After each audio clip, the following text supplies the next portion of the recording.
Akan belajar tentang istimalat la ya.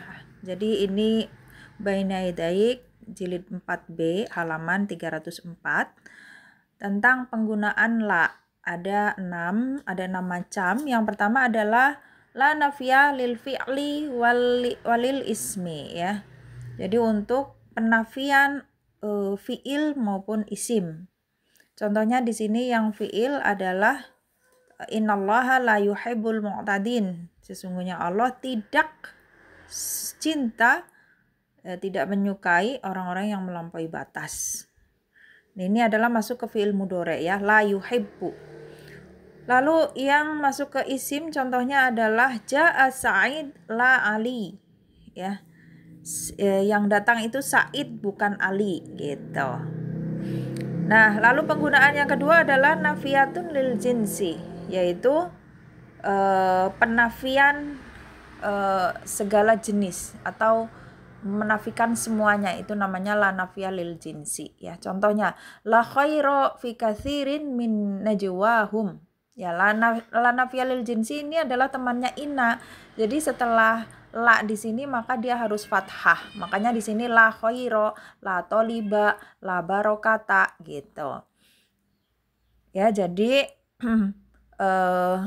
setelah la harus fathah, lalu baru domah gitu kan, itu rumus inna ya. La khaira fi katsirin min najwahum. La toliba fil fasli, tidak ada seorang pun siswa di kelas gitu. Jadi menafikan semuanya, itu namanya la nafiyah lil jinsi. Jadi setelah la di sini harus fathah. Nah, kalau yang nomor 3 di sini adalah la temannya Laisa, al-amilatu amala Laisa, yaitu beramal seperti amalnya si Laisa. Laisa itu kan temannya Kana. Jadi berarti setelah Laisa dia harus dhammah gitu kan. Kanallahu aliman gitu. Rumusnya kan. Dhammah baru fathah. Ya, mubtadanya jadi dhammah, khobarnya jadi fathah. Itu adalah rumusnya si Laisa, yaitu temannya Kana di sini. Maka di sini makanya la zamanun dhammah zamannya. Lalu musaliman baru fathah. Nah, itu untuk la yang beramal seperti Kana atau di sini Laisa. Lalu berikutnya nomor 4 penggunaan la yaitu al-mulghah. Mulghah itu yaitu membatalkan di sini maksudnya dia jadi mubtada khobar biasa setelah la di situ.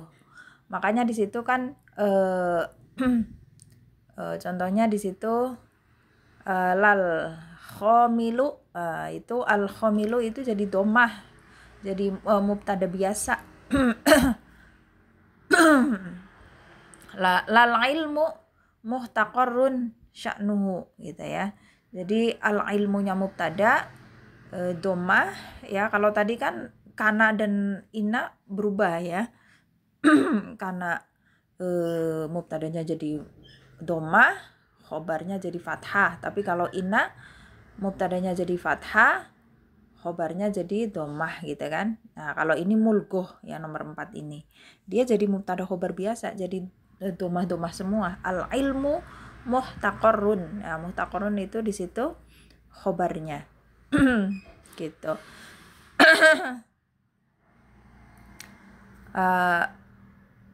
Lalu berikutnya adalah nomor 5 la sebagai nahiyah di sini. Nahiyah itu larangan.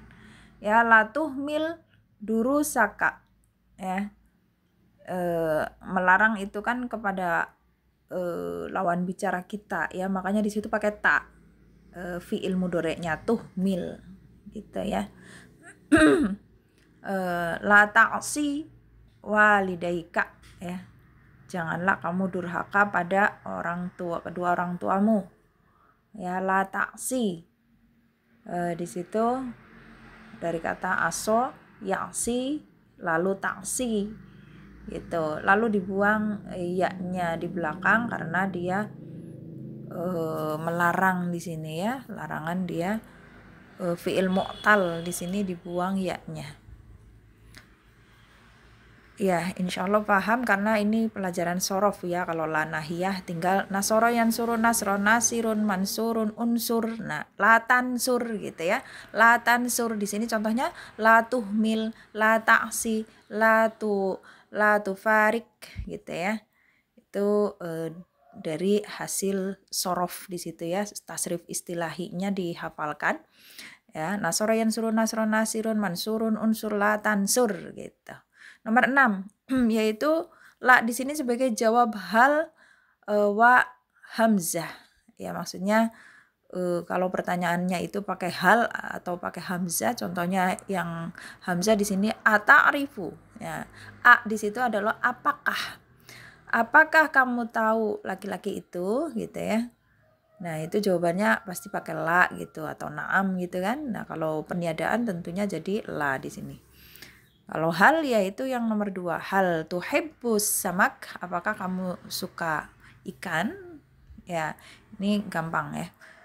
Jadi inilah 6 penggunaan dari la ya. Jadi jangan sampai salah ya.